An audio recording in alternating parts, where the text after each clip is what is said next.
नमस्कार अनि साहित्यिक अभिवादन कार्यक्रम स्रष्टा र सृजनाको प्रखाइमा बस्नुभएका तपाईँ सम्पूर्णलाई म कार्यक्रम प्रस्तुता रमा जैसी उपस्थित भइसकेकी छु। दर्शकवृन्द, आज पनि तपाईहरुको माझमा साहित्यिक भलाकुसारी गर्नको लागि उपस्थित भइसकेका छौं। आज हाम्रो माझमा विगत लामो समयदेखि साहित्य सृजनामा अनवरत रूपमा लाग्दै आउनुभएका एकजना स्रष्टा हुनुहुन्छ। उहाँ हुनुहुन्छ तिलक भट्टराई अन्जान। तपाईलाई कार्यक्रममा स्वागत छ। धन्यवाद। नमस्ते।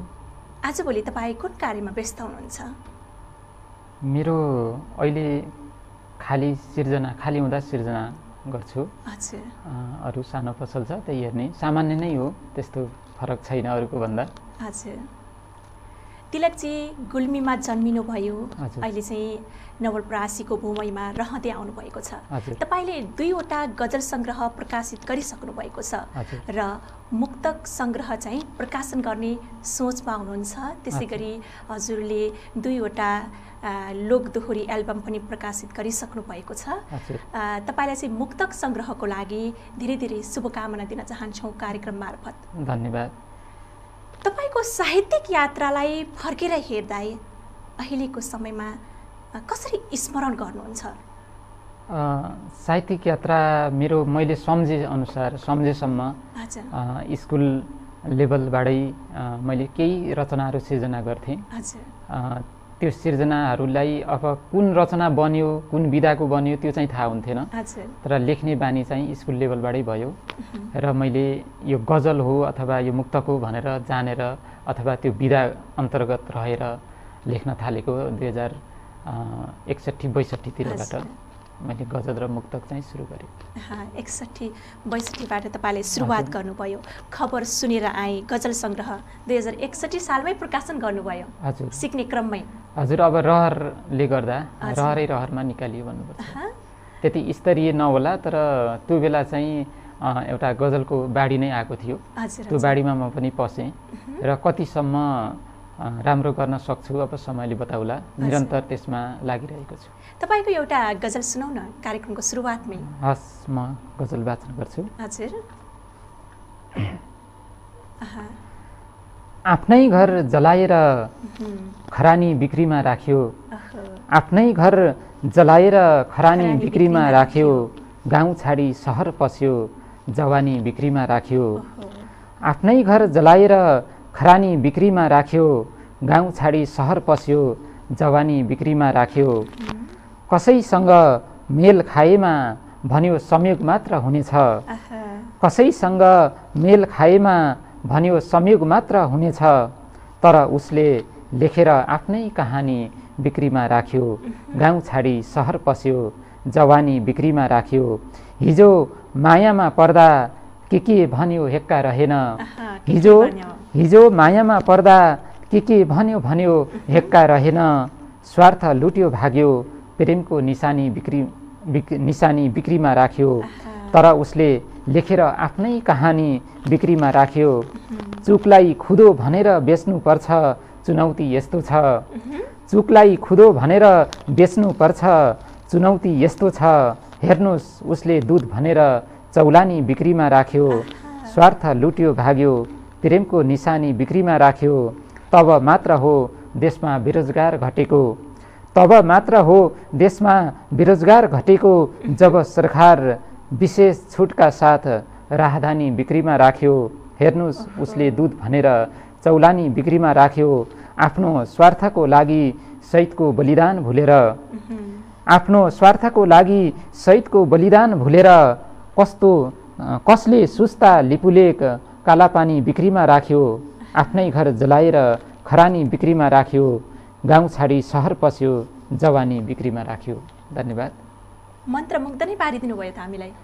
खै हजुरले रुचाइदिनु भयो। अब हामी सिर्जना गर्ने मान्छेलाई एकदमै मन छुने सिर्जना। धन्यवाद। कति बेला फुर्छन् यस्ता मिठा सृजनाहरू? यसलाई यो बेला नै भन्ने त हुँदैन। साहित्य सृजना जति बेला पनि हुन्छ, तर व्यक्ति विशेष हुन्छ। कोहीले यात्रा गरिरहँदा लेख्न रुचाउनुहुन्छ। तपाईलाई चाहिँ कस्ता विषय वस्तुले हजुर धेरै छुने गर्छ? देशकाल परिस्थिति अनुसारै हामीले त्यसलाई सिर्जनामा ढाल्ने प्रयास गरिन्छ। अब कतिलाई मन पर्छ, रुचाइदिएकोमा धन्यवाद। जुन 61 सालबाट तपाईँको गजल यात्रा सुरु भयो औपचारिक रूपमा, त्योभन्दा अगाडि पनि तपाईँले फाटाफुट रूपमा लेख्दै आउनुभएको थियो। त्यसै गरी हजुरले 63 सालमा मन भेटिएन गजल सङ्ग्रह पनि प्रकाशन गर्नुभयो। त्यसै गरी हजुरले 2वटा लोकदोहोरी एल्बम पनि प्रकाशन गर्नुभयो।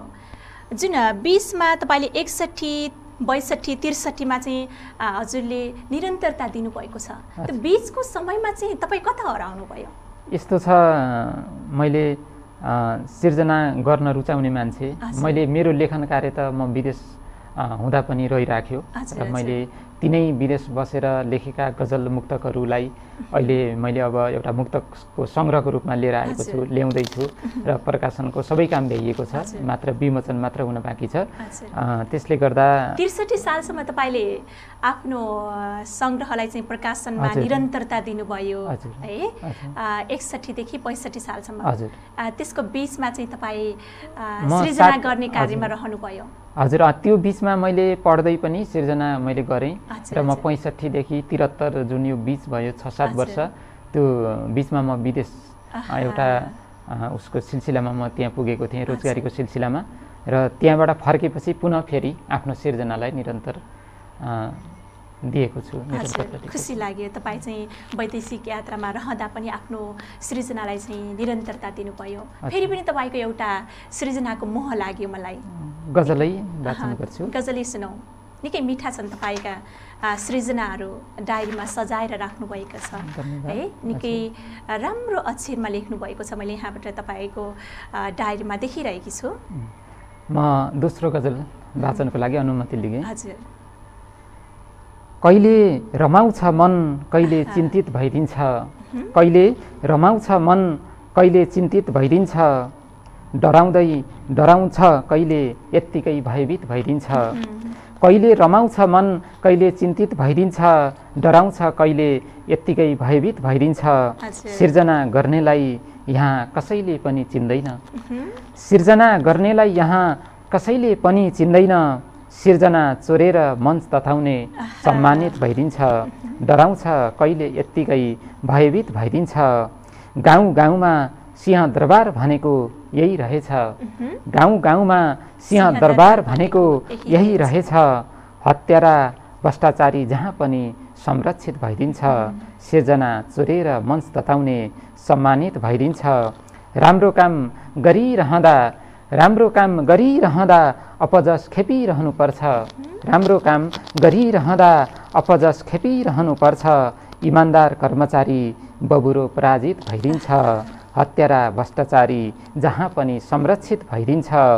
हार्नु र जित्नु त खेलको नियम नै हो हजुर, जित्नु र हार्नु त खेलको नियम नै हो हजुर, कहिलेकाहीँ हार्दा पनि मन आनन्दित भइदिन्छ, इमान्दार कर्मचारी बबुरो पराजित भइदिन्छ। देश बनाउन होमिएका श्रीमान नफर्किएपछि, देश बनाउन होमिएका श्रीमान घर नफर्किएपछि, देश बनाउन होमिएका श्रीमान घर नफर्किएपछि, छोरा अबेर फर्किँदा पनि आमाको मन तर्सित भइदिन्छ, कहिले रमाउँछ मन, कहिले चिन्तित भइदिन्छ, डराउँछ कहिले यत्तिकै भयभीत भइदिन्छ। धन्यवाद। कस्तो मिठो गरी लेख्नु भएको तिलकजी तपाईँले। धन्यवाद। यो सृजना हो। कार्यक्रमको अन्त्यसम्ममा तपाईँको सृजना सुनेर बसिरहँ जस्तो लाग्यो। जुन टेलिभिजन हेरेर बस्नुभएका समस्त दर्शकवृन्दहरूलाई पनि त्यस्तै अनुभव भयो होला। तपाईँका सृजनाहरू सुनिरहँदाखेरि कुराकानी भन्दा पनि तपाईँको सृजनाले चाहिँ अझ कार्यक्रमलाई चाहिँ मोहित बनाएको छ। मेरो प्रयास हो। अब रुचाइदिनु भएकोमा धन्यवाद र दर्शकहरूले कस्तो प्रतिक्रिया दिनुहुन्छ हेरेपछि पक्कै पनि सल्लाह र सुझाव दिनुहोला। हामी सिक्ने क्रममा छौँ र सिक्ने मान्छेलाई यो भएन त्यो भएन भन्नुभन्दा पनि एउटा हौसला दिनुभयो भने अझै अगाडि जान एउटा हौसला प्रेरणा मिल्छ भन्ने मलाई लाग्छ। तपाईँ चाहिँ अहिले नवलपरासीको भूमिमा रहँदै आउनुभएको छ। त्यहाँको साहित्यिक कार्यक्रम सँगसँगै साहित्यिक संस्थाहरूको बारेमा थोरै जानकारी दिनुहोस् न हामीलाई। साहित्यिक यात्रा त्यहाँको कतिको मौलाएको छ अहिलेको समयमा?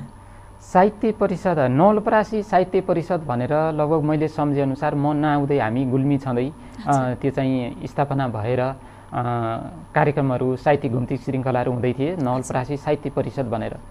र त्यो 62-63 सालको आन्दोलनपछि त्यो केही रूपमा अलि सुस्त हुन पुग्यो र पछि सम्भवतः त्यो बन्दै भयो, ती कार्यक्रमहरू हुन सकेनन्। त्यसपछि हामी पनि एउटा मेरो कुरा गर्दा म रोजगारीको सिलसिलामा अरू सहयात्रीहरू कोही अब पढाइको सिलसिलामा अन्यत्र जानुपर्दा त्यसलाई निरन्तर रूपमा अगाडि बढाउन सकिएन र म पनि फर्केँ र केही बाहिर जानुभएका साथी सहयात्रीहरू पनि जुट्नुभयो र फेरि यसलाई सञ्चालन गरौँ भन्ने हिसाबले हामीले कुरा गऱ्यौँ र प्रशासनमा त्यो कुरा गर्दा त्यो धेरै लामो समय बन्द भएको हुँदा त्यसलाई सुचारू गर्नुभन्दा कुनै नयाँ नै खोल्दा ठिक हुन्छ भन्ने एउटा सल्लाह अनुसार अहिले हामीले साहित्य परिषद नवलपरासी भनेर नवलपरासी जिल्लाभरिका स्रष्टाहरूलाई समेटेर हामीले मासिक रूपमा साहित्यिक घुम्ती श्रृङ्खलाहरू सञ्चालन गर्छौँ र त्यहाँ जसलाई पनि स्वागत छ, जो पनि आउन सक्नुहुन्छ आफ्ना सिर्जना लिएर र त्यसलाई हामीले 2073 सालदेखि हामीले कार्यक्रमहरू गर्दै गयौँ र आधिकारिक रूपमा दर्ता गरेर 2075 हामीले साहित्य परिषद नवलपरासीलाई दर्ता गरेर हामी अगाडि बढेका छौँ र यसलाई त्यहाँसम्म पुर्याउनको लागि सर्देय गुरु डाक्टर श्यामप्रसाद नेउपानेको ठुलो भूमिका छ। उहाँ नै त्यसको अहिले अध्यक्ष पनि हुनुहुन्छ र हामी सँगै सहयात्रा गर्दैछौँ र आशा छ अझै राम्रो गर्न सक्छौँ होला। श्याम सरलाई हामीले सम्झिनै पर्ने हुन्छ, उहाँ चाहिँ आदरणीय व्यक्तित्व नै हुनुहुन्छ श्याम सर चाहिँ। नवलपरासीमा कतिवटा साहित्यिक संस्थाहरू रहेका छन् त? एउटै मात्रै साहित्यिक संस्था हो त? यस्तो छ, हामीले जिल्लाभरिलाई टार्गेट गरेर अथवा जिल्लाभरिलाई साहित्य परिषद नवलपरासी भने जिल्लाभरिको समग्र रूपमा चाहिँ त्यही हो। अरू चाहिँ एउटा बर्दघाट साहित्य समाज भन्ने पनि बर्दघाट नगरपालिकामा छ र अरू त्यस्तै कला र साहित्यसँग सम्बन्धित संस्थाहरू छन्, तर जिल्लाभरि नै एउटा कार्यक्रमलाई लिएर हिँड्ने अथवा त्यहाँ सबैलाई अटाउन सक्ने भनेको साहित्य परिषद नवलपरासी। खुसी लाग्यो। तपाईँहरूले चाहिँ अझै प्रगति गर्नुहोला, त्यसको लागि शुभकामना पनि प्रयासरत छौँ, कति गर्न सक्छौँ। फेरि पनि एउटा सृजनाको मोह लाग्यो तपाईँको। म अर्को गजल वाचन गर्छु। गजल सुनाऊ। निकै धेरै रहेका छन् तपाईँका सृजनाहरू। 2वटा त गजल सङ्ग्रह प्रकाशनै गरिसक्नु भएको छ। अब चाहिँ मुक्तक सङ्ग्रह प्रकाशन गर्ने सोचमा अथवा सबै तयारी भइसक्यो? हजुर, मुक्तकको लागि मैले पहिल्यै यो लकडाउन नभएको भए मेरो लगभग 76 सालको टार्गेट हो। लकडाउनले गर्दा अहिले विमोचन गर्न पाएको छैन। अरू सबै काम सम्पन्न भएर मेरो बाकसमा छ। त्यसलाई मैले छिट्टै अब बजारमा ल्याउनेछु र म अहिले एउटा गजल वाचन गर्छु। बाबु आमाको आशीर्वाद टाउकामा राखेर, बाबु आमाको आशीर्वाद टाउकामा राखेर रुँदै मुगलान पस्यो छोरा समुद्र आँखामा राखेर। बाबु आमाको आशीर्वाद टाउकामा राखेर रुँदै मुगलान पस्यो छोरा समुद्र आँखामा राखेर। छाडेर नाबालक छोराछोरी र प्राण प्यारीलाई, छाडेर नाबालक छोराछोरी र प्राण प्यारीलाई हिँड्यो सबैरै एउटा पुरानो तस्बिर झोलामा राखेर। रुँदै मुगलान पस्यो छोरा समुद्र आँखामा राखेर। दुःख र दुखाइ भन्नु छैन खाडीको मरुभूमिमा, दुःख र दुखाइ भन्नु छैन खाडीको मरुभूमिमा। खटिरहन्छ हो रात्र देशलाई सम्झनामा राखेर। हिँड्यो सबैरै एउटा पुरानो तस्बिर झोलामा राखेर। मोज मस्तीमा समयको बर्बादी नगर बिन्ती युवा, मोज मस्तीमा समयको बर्बादी नगर बिन्ती युवा। नबिर्स आएको बिरामी बा आमा बिस्तारामा राखेर। खटिरहन्छ अहोरात्र देशलाई सम्झनामा राखेर। सके कमाउला र फर्काउला घरखेतको लालपुर्जा, सके कमाउला र फर्काउला घरखेतको लालपुर्जा। फुल चढ्नेछ तस्बिरमा मर्यो भने भित्तामा राखेर। नबिर्स आएको बिरामी बा आमालाई बिस्तारामा राखेर। बाबु आमाको आशीर्वाद टाउकामा राखेर रुँदै मुगलान पस्यो छोरा समुद्र आँखामा राखेर। धन्यवाद। निकै मिठो तिलकजी, तपाईँको सृजनाहरू जति सुन्यो त्यति सुनौ लाग्छ। मैले प्रशंसा गरेर नै सक्दैन कि तपाईँको सृजनामा निकै मिठा छन् तपाईँका सृजनाहरू। मैले तपाईँलाई तपाईँको जन्मस्थान गुल्मीतिर लैजान चाहेँ। त्यहाँ चाहिँ तपाईँको साहित्यिक यात्राको बिजारोपण भयो, बिउ रोप्ने काम चाहिँ त्यहाँदेखि सुरु भयो, मौलाउने काम चाहिँ अहिले सुरु हुँदैछ तपाईँको। त्यहाँको साहित्यिक वातावरण अहिले नवलपरासीमा रहेर पनि तपाईँले कतिको निहाल्नु भएको छ? त्यहाँ चाहिँ कहिलेकाहीँ जानुहुन्छ कि नै तपाईँको जन्मस्थानको साहित्यिक त्यो वातावरणमा? हामी चाहिँ 58 सालमा यता बसाइँ सरेर आइसकेपछि साहित्यिक कार्यक्रम भनेरै त म त्यहाँ गएको छैन, त्यहाँ अलि सिर्जना कम हुन्छ। त मैले आफूले लेख्ने क्रममा चाहिँ 5-6 क्लासमा पढ्दादेखि नै स्कुलको वार्षिक उत्सवहरू हुँदा अनि रिजल्ट हुँदाखेरि त्यस्तो कार्यक्रमहरूमा साथीहरूले हजुर जानु अगाडि केही भन्नु भनेर मलाई एउटा हौसला दिनुहुन्थ्यो। त्यसकै एउटा स्वरूप होला आज म